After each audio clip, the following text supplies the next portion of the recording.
Bienvenidos a otro episodio de esta serie tan interesante preparada por el Dr. José Uter, presidente del Departamento de Teología en nuestros institutos en línea. Él los prepara con el fin de educarnos acerca de personajes históricos, hermanos en la fe, que lucharon por preservar el Evangelio no solo durante su vida, pero que continúan impartiendo aliento para el cuerpo entero. Los dejo con el doctor José Uter. 9 siglos después de la resurrección de Cristo, aún quedaba un inmenso territorio donde el mensaje del Evangelio apenas había llegado. Era el este de Europa, que en su mayoría estaba poblado por pueblos eslavos. Ninguno de ellos había sido alcanzado de una forma sistemática por el Evangelio, pero finalmente iba a llegar también su hora. En la ciudad de Tesalónica, en el corazón del Imperio Bizantino, nacen dos hermanos, Cirilio y Metodio, y nacen en el seno de una familia griega. Su padre es un militar de alto rango en el ejército del emperador de Bizancio. Este hecho permite a la familia vivir sin preocupaciones y además podía facilitar una buena educación a sus hijos. Tesalónica en aquel entonces tiene una población mixta de griegos y eslavos. Por eso, los dos hermanos son bilingües y dominan ambos idiomas perfectamente. Cirilo y Metodio reciben en Constantinopla, en la escuela imperial de la capital, la mejor educación posible y al final de sus estudios se ganan una reputación excelente como brillantes pensadores. Pero hay una cosa donde destacan aún más: su profunda fe y su afán por glorificar a Cristo con sus vidas. Después de sus estudios, Cirilo empieza a enseñar filosofía y su hermano es nombrado primer gobernador de Macedonia y más tarde abad de un monasterio en Asia Menor. En esa época, Cirilo inventa algo que cambiaría profundamente la vida cultural de los eslavos. Desarrolla un alfabeto capaz de expresar los sonidos eslavos. Se basa en las letras griegas, pero con muchos cambios y añadiduras.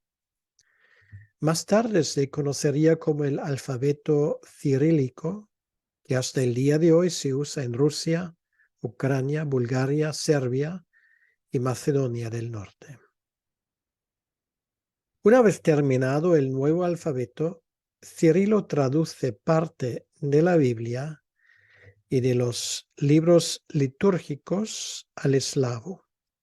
Es una curiosidad que hasta el día de hoy se celebran los cultos de las iglesias ortodoxas rusas y serbias en el idioma de Cirilo, que es el eslavo antiguo. Corre el año 862.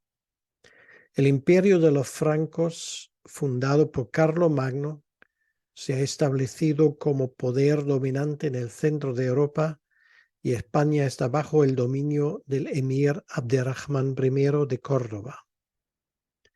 En este año el emperador de Bizancio recibe un emisario. Viene de parte de Ratislavo, el príncipe de Moravia, un reino eslavo que tiene su centro de poder en la zona donde hoy está la República Checa. El mensaje es inusual. Ratislavo le pide al emperador Miguel III que mande misioneros a Moravia y dice textualmente: para explicarnos las verdades cristianas en nuestro propio idioma. El emperador no titubea. Manda a los mejores que tiene, los hermanos Cirilo y Metodio. Enseguida se ponen en camino y cumplen con la petición de Ratislavo. Empiezan su obra en Moravia usando desde el primer momento el idioma eslavo en la liturgia, en contra de las normas de la Iglesia en aquella época. Y lo que es más importante aún, en 6 meses traducen casi toda la Biblia usando el nuevo alfabeto. Así logran alcanzar a los moravos usando un idioma que les era familiar. La estrategia evangelística de los dos hermanos es interesante. Empiezan primero con la alta sociedad morava, y eso incluye al rey, para terminar con los campesinos.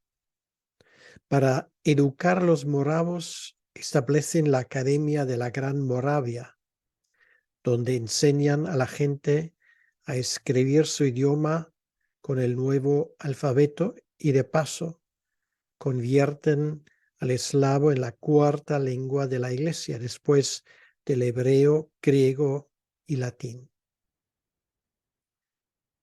Pero ahora surge un problema.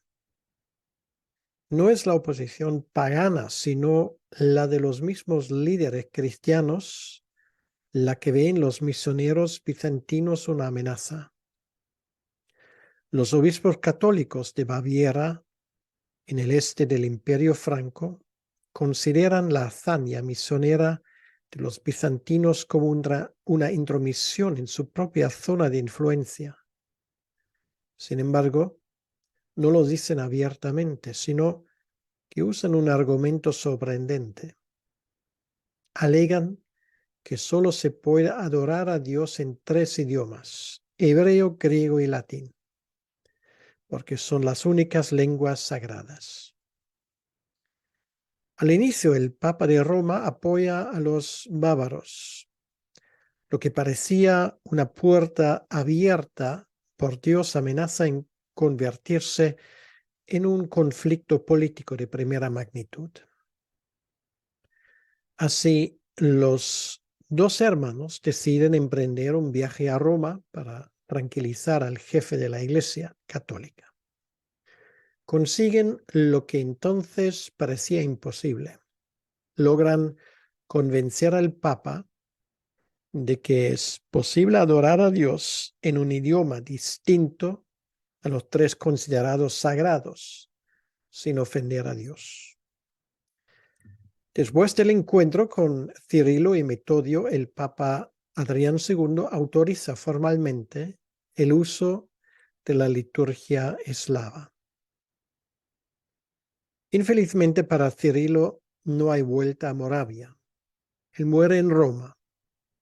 Los esfuerzos del viaje fueron demasiado para él. Pero su hermano regresa con una carta de apoyo del mandatario de la Iglesia Católica. Sin embargo, la alegría iba a durar poco tiempo. El obispo de Salzburgo, cabeza de la Iglesia de Baviera, no da su brazo a torcer y hace todo lo posible para entorpecer el ministerio de Metodio. La figura del Papa en aquel entonces no tenía la autoridad que se le otorgaría siglos más tarde. Por eso el obispo convoca a Metodio y a un representante del Papa a una conferencia en presencia del rey germano Ludovico. El encuentro se alarga y la tensión sube. En ocasiones Metodio pierde la paciencia, llegando incluso a llamar a los obispos presentes idiotas germanos. Pero mientras sigue la batalla verbal, el ejército de Ludovico, liderado por sus hijos, ataca Moravia y destituye al rey Ratislavo. Metodio pierde así su protector, pero pasa algo peor. Le detienen y le encierran en una cárcel en Ratispona, donde pasa calamidades de todo tipo. Solo la intervención papal, que sigue apoyando a Metodio, evita su muerte y consigue finalmente su liberación en el año 885.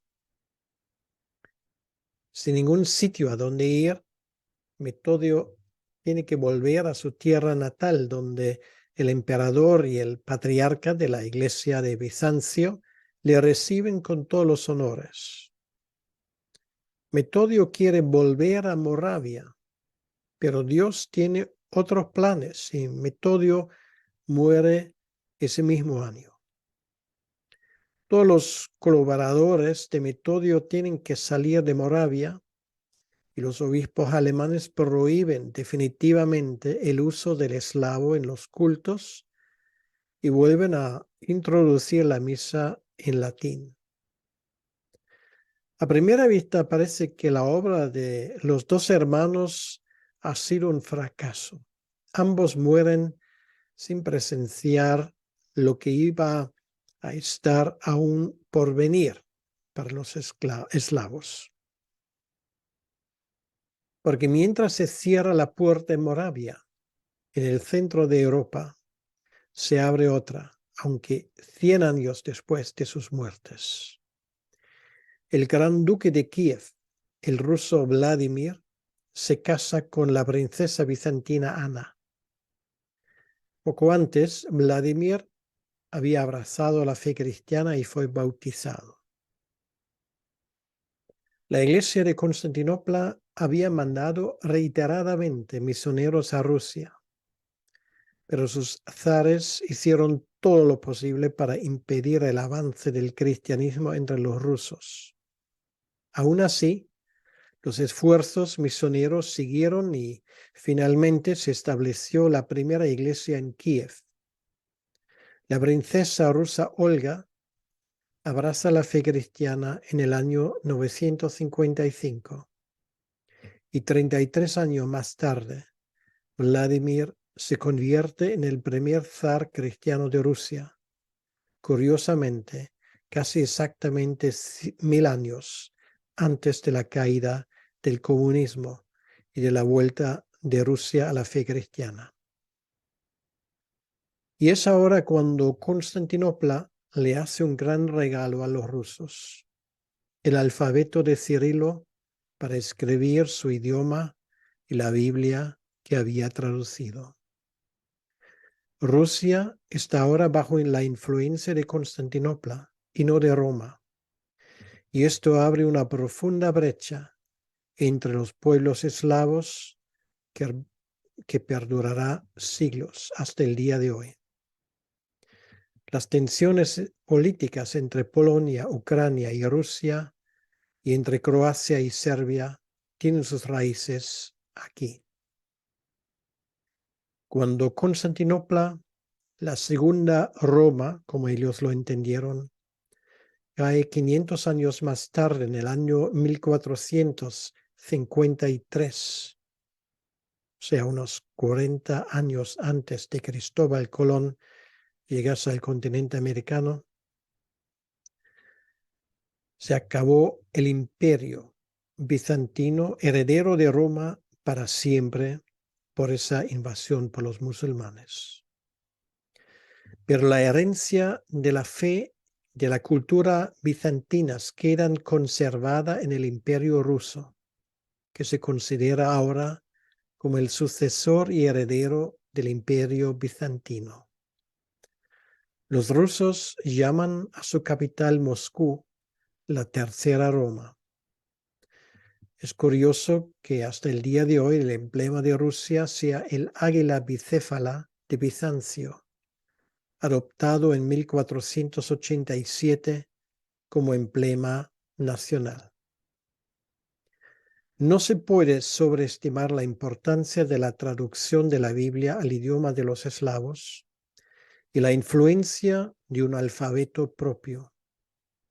Hasta el día de hoy se sigue usando el eslavo antiguo como idioma litúrgico en las iglesias ortodoxas de Bulgaria, Serbia y Rusia. Cuando murieron los hermanos Cirilo y Metodio, nadie podía imaginarse que su obra iba a tener consecuencias que llegarían hasta el siglo XXI.